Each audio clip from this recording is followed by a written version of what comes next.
Yo fui hija única por 10 años. 9, pero 10, figurativamente, en lo que Brigitte salía de la barriga, 10. Y yo tuve una crianza de hija única. Aunque mi padre tenía hijos mayores, pero eran de un matrimonio y estaban fuera de la ciudad, es decir, que no tuve la convivencia de hermanos. O sea, yo tuve mis primeros 10 años de vida con una atención absoluta a mi infancia, y yo creo que eso me ayudó muchísimo a sentirme querida, protegida, creo que sobreprotegida en muchas cosas, mami lo sabe. Siento que fue una infancia feliz, una infancia rodeada de personas que me apoyaban, que me celebraban todo lo que yo hacía, y creo que cierta seguridad de la que yo exhibo ahora tiene mucho que ver con eso, me da la impresión. Yo tuve personas que fueron mis pilares fundamentales para mi crianza por un tema de inspiración, y fueron mis maestros. O sea, aparte de mis padres, que evidentemente eran el primer recurso de inspiración para mí, pero mis maestros desde la primaria en adelante siempre fueron canales para inspirarme, y yo quería siempre llenar sus ojos de orgullo. También era porque yo era una niña así, que siempre buscaba la aprobación y el reconocimiento de los mayores, y los respetaba muchísimo. Entonces, los directores del Colegio Renacimiento, que fueron la parte de mi secundaria completa, Leo, Grecia, Miriam, otros maestros, para no decirlos todos, pero sí fueron inspiraciones para mí. Y Gelo Paulino, de San Francisco de Macorís, Yaniris, que fue mi primera empleadora en televisión, en un medio de comunicación. Sí, fueron patrones que yo seguí muy fielmente. Yo me imagino que por el hecho de ser hija única, también las amistades de mis padres eran mis amistades. Entonces yo tenía un entorno muy adulto. Afortunadamente un entorno adulto muy respetuoso a la niñez. Y no había esa cosa que a veces sucede. No sé si tú te has dado cuenta que a veces decimos los muchachos para un lado y los adultos para otro. En mi casa yo nunca sentí eso. Yo siempre sentí mucha validación a la hora de yo convivir con ellos, expresarme, decir mis dolores, decir mis inquietudes. Y se me respetaba mucho. Yo creo que por eso. La disciplina. Por encima de todas las cosas, la disciplina y el respeto a los demás. Te digo disciplina porque mi padre viene de una escuela militar, él tenía un patrón de disciplina bastante marcado, mi madre también, y siento que eso me ayudaba a ser mejor persona en el tema de las interrelaciones personales. Mi padre fue muy extrovertido siempre, muy abierto con la gente, y eso yo quería ser así. Entonces, yo creo que por ahí la cosa. Estoy preguntándome en mi cabeza si existe una que sea contundente y un poco más madura de la que voy a decir. Como para sentirme profunda en esta entrevista.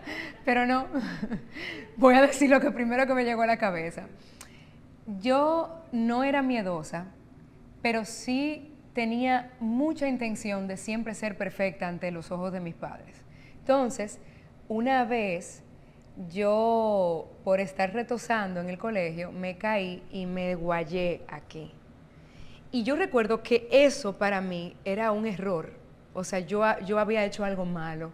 Y mira que fue un accidente, pero yo sentía que no había hecho algo correctamente, y por eso me caí.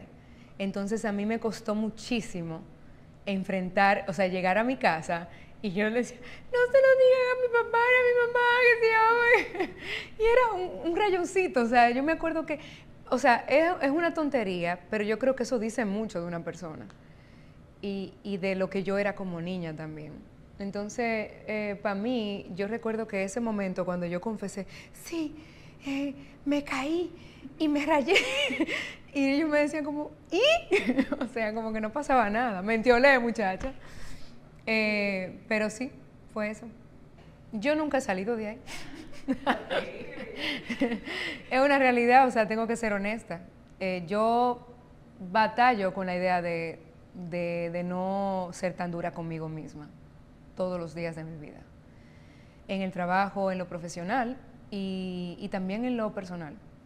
Siento que es una tarea constante de darle espacio al error y aceptarlo como un paso natural de crecimiento y de ser un ser humano. O sea, como que yo creo que eso, no sé, lo construí yo sola, yo solita, como que me metí en esa caja y de repente, ahora de grande es que yo me doy cuenta de que el camino no necesariamente es así.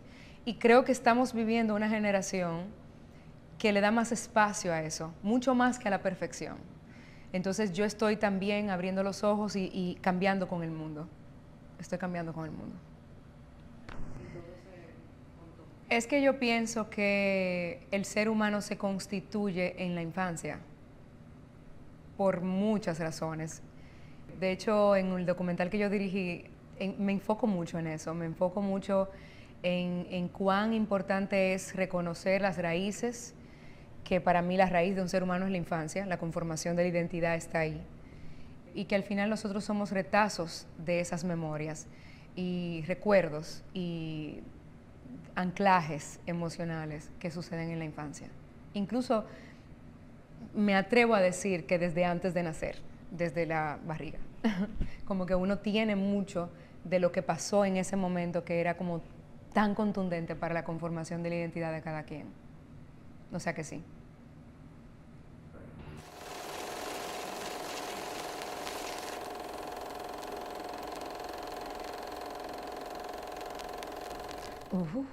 Claro que quiero hablar de eso. Sí, NashLab surge por la motivación de un amigo, Gilberto, que es uno de mis socios en todos los proyectos que emprendo, donde me decía que yo estaba lista ya para convertirme en una marca. O sea, él decía, hay mucha gente que te apoya, que te sigue. Yo creo que tu público merece como que tú te conviertas en una marca y que pueda estar, que te puedan tocar, que sea una marca tangible. Entonces, yo recuerdo que tuvimos una conversación sobre qué proyecto sería, qué yo emprendería. Y me habló de maquillaje. Entonces yo le dije, no, pero es que la gente no me asocia con maquillaje. O sea, yo uso muy poco maquillaje. Y él me decía, pero ahora, ¿tienes maquillaje? Y yo, bueno, sí, yo tengo rubor, un brillito y una cosa. Y dice, exactamente, esa es tu relación con el maquillaje.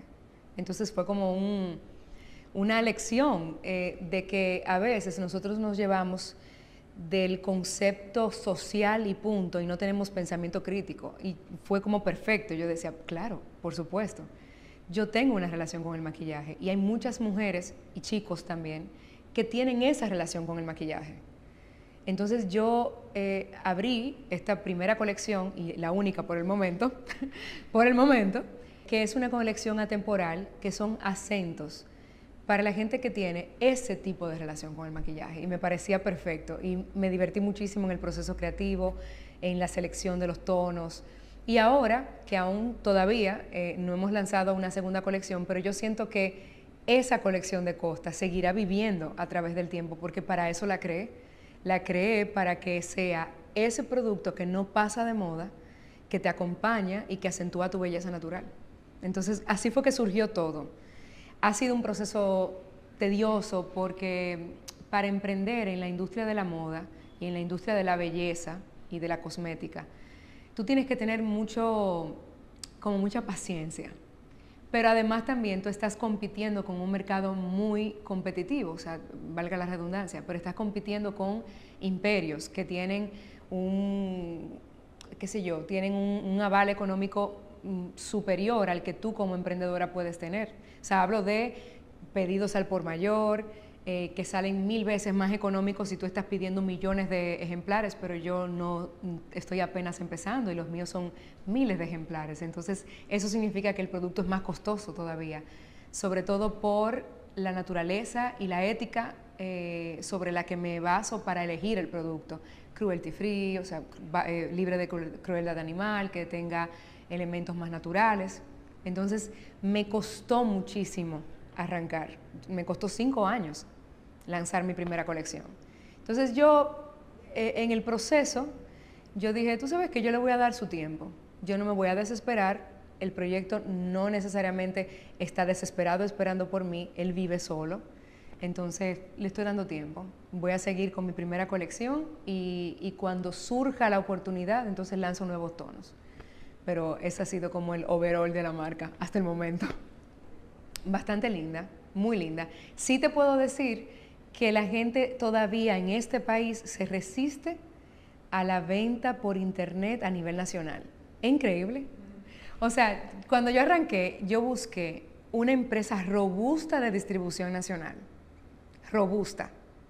Para que te llegue incluso al borde del país, o sea, a toda la isla, incluyendo Haití. Te llega a Pedernales, te llega a Barahona, te llega a Montecristi, te llega a cualquier sitio del país que tú pidas de manera terrestre. Y te llega entre 3 y 5 días. Pero la gente entiende que tiene que ir a una tienda y verlo físicamente. Entonces, como que también fue una lección que aprendí en el proceso. Y creo que en estas nuevas etapas que van a empezar con Nashlab, vamos a explorar la colocación física en algunos puntos específicos, porque entendí que la clientela necesita tocar el producto. Abrí el kiosco de Ágora, pero es un kiosco estacional que se pone por temporadas. La temporada del mes de la amistad, la temporada del mes de las madres, entonces agoté ese contrato del año, ya lo agoté. Funcionó muchísimo, de hecho se triplicaron las ventas, porque la gente podía tocar el producto. Es increíble, la psicología del consumidor es un caso de estudio. Voy a decir algo sin miedo a sonar creída, sería la palabra. Pero yo creo que no hay un proyecto todavía que me haya exprimido todo el potencial que yo tengo. Y te lo digo con honestidad. Y no quiero que con esto suene esta declaración como, ay, ella se cree. No es eso.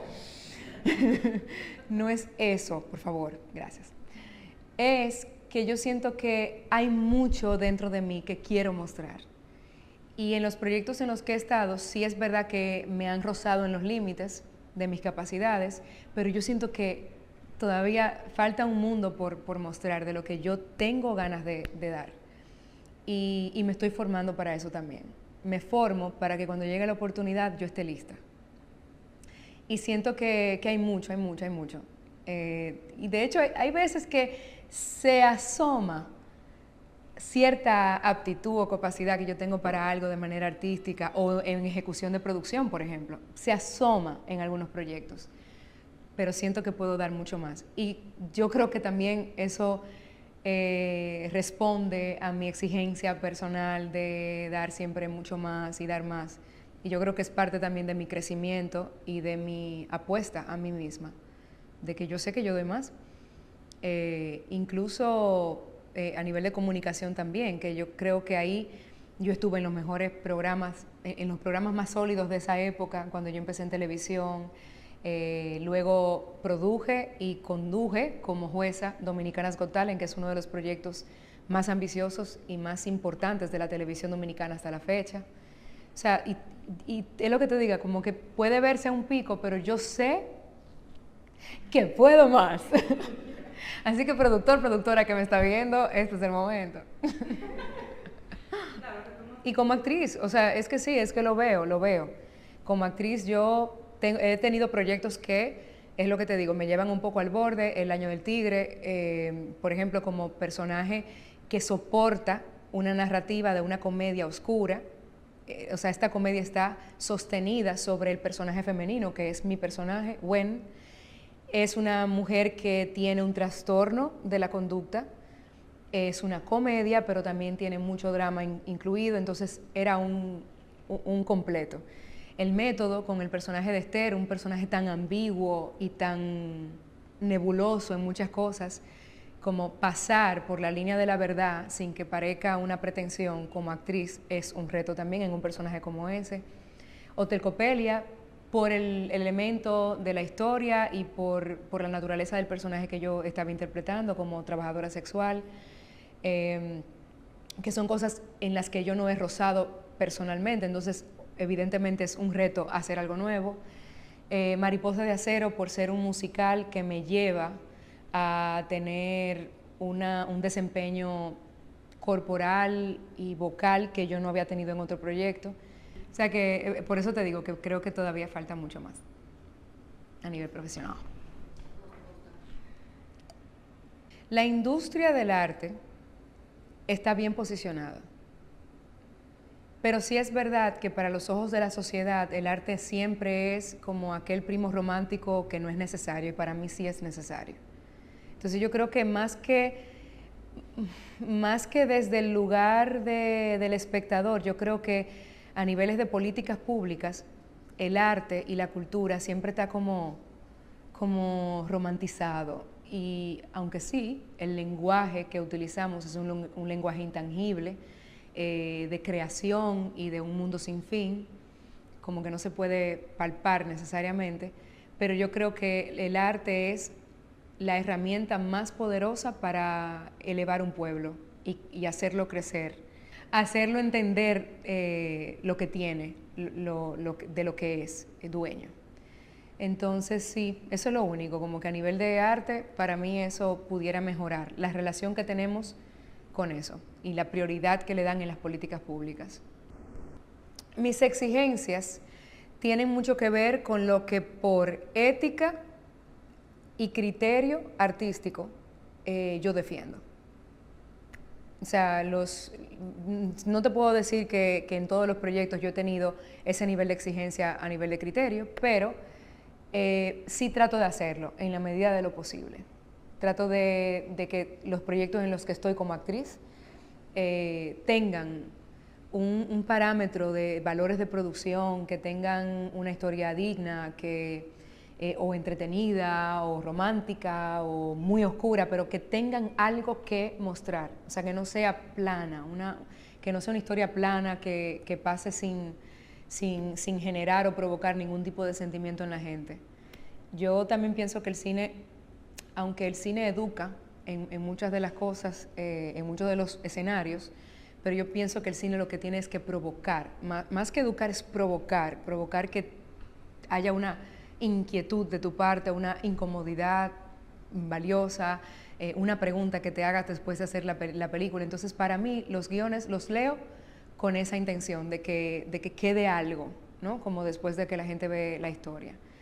Evidentemente, tú sabes que las películas en guión son una cosa, en rodaje son otra y en edición se convierten en otra película, ya sea para bien o para mal.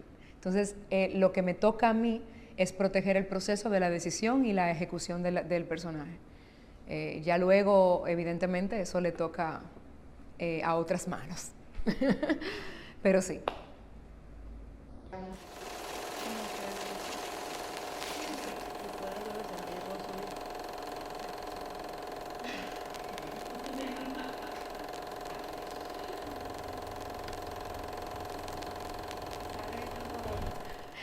¿Cuál es el propósito de mi vida? O uno de ellos, porque yo entiendo que todos venimos con varios propósitos, no solo uno.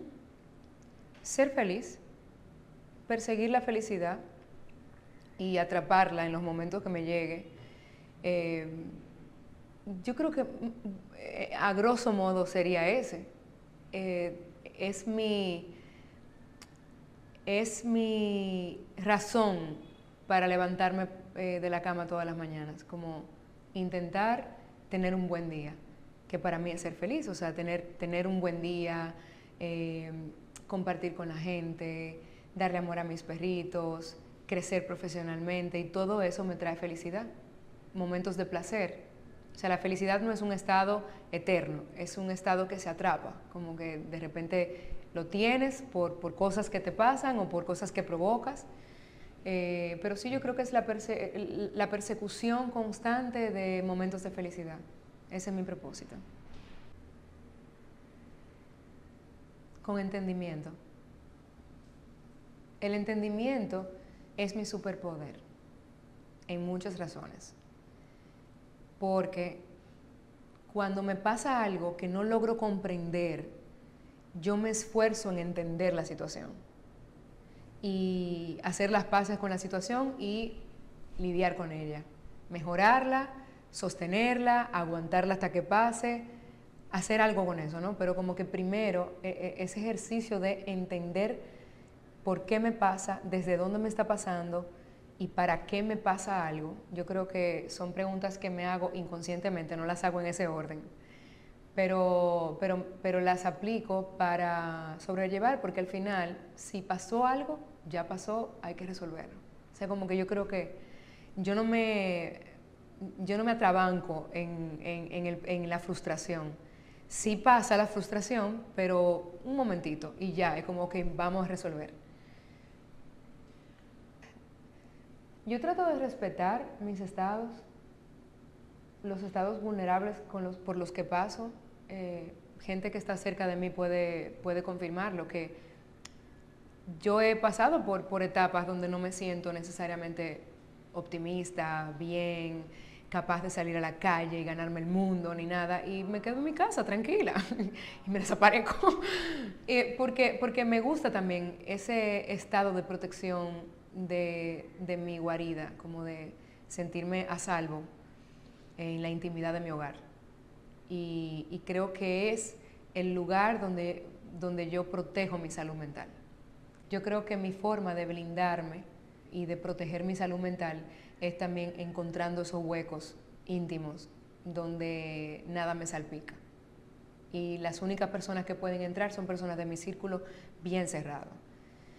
Mi relación con la salud mental, que yo sé que no te lo he respondido todavía, un poco, pero yo afortunadamente vivimos en una sociedad que está cada vez más consciente de que la salud mental es una realidad y es muy variopinta de acuerdo a la situación que está viviendo cada persona, cada individuo de este mundo.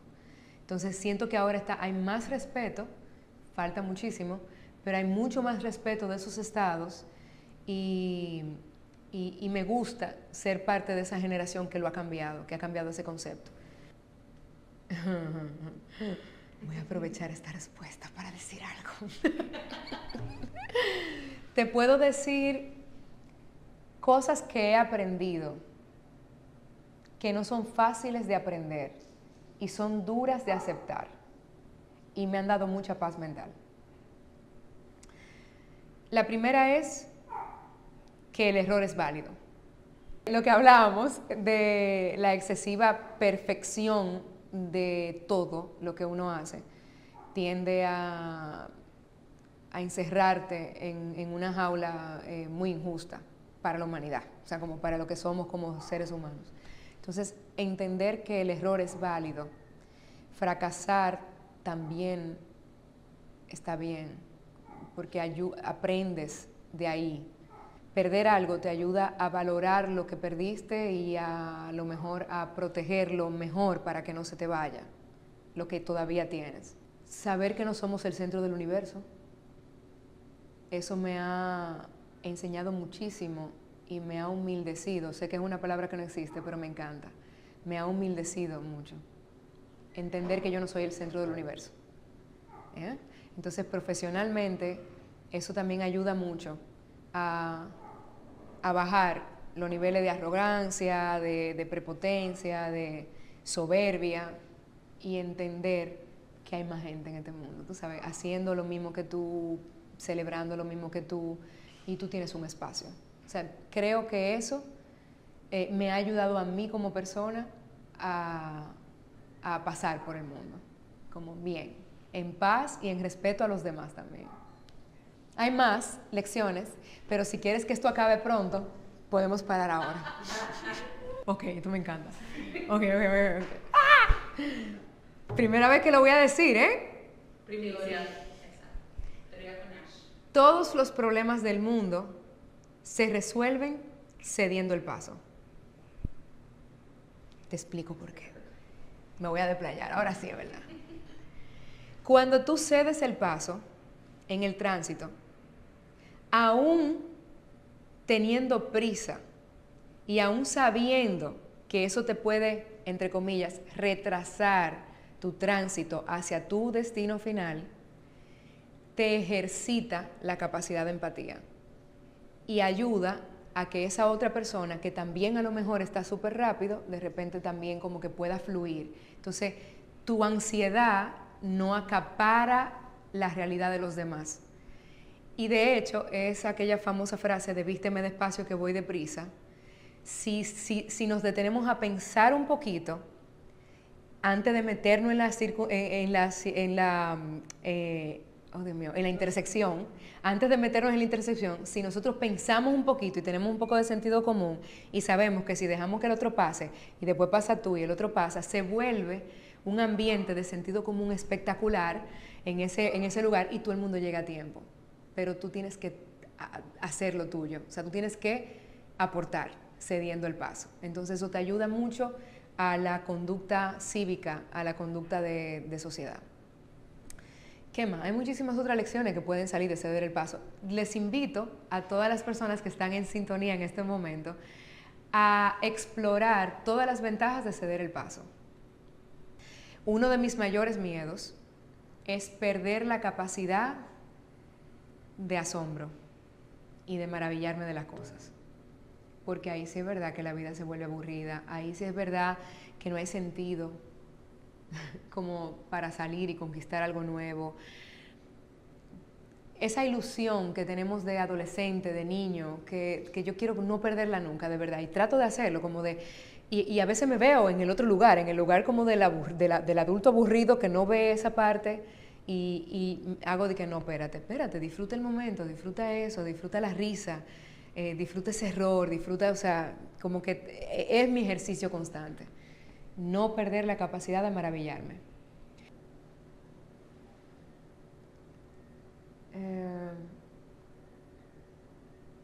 La partida de mi padre, 100%. O sea, el verlo partir físicamente no ha sido ni será nunca un momento superado. Y además él era muy joven, entonces tenía la mitad de su vida a su disposición todavía.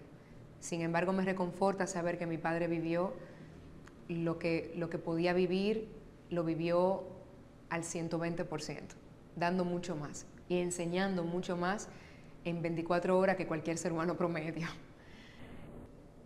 Mi papá, claro que mi papá. ¿Qué le preguntaría? Todo. Yo creo que yo le contaría todo lo que me ha pasado. Lo hago, siempre. Él está presente donde quiera que yo voy y en todo lo que pienso y hago. Mi padre siempre está presente. Pero me gustaría, qué sé yo, como contarle anécdotas, escuchar sus consejos otra vez, abrazarlo. Le pudiera preguntar si el calentamiento global logró ya su efecto de destrucción, para saber qué hago. No, en serio, de verdad, si el cambio climático ya llegó para esa época, ¿qué es lo que? O sea, como que yo puedo mejorar, que yo puedo cambiar, ¿cuál sería, en serio lo digo, de verdad, cuál sería mi consejo de 85 años a la generación de hoy? ¿Qué tenemos que cambiar ahora? Porque ya en esa época no hubo marcha atrás. O sea, ya hay muchas cosas que no hay marcha atrás con el tema del ambiente y del planeta y del cuidado. Hay muchas cosas que ya no se pueden arreglar, lamentablemente. Pero hay muchas especies, muchas formas de vida que todavía se pueden proteger. A mí me encantaría que mis nietos y mi linaje sepan lo que es una ballena jorobada, más que puesta en un libro como un animal extinto.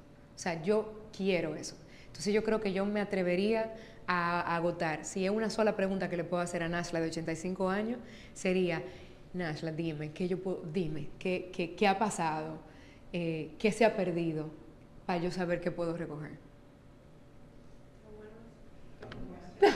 Es verdad.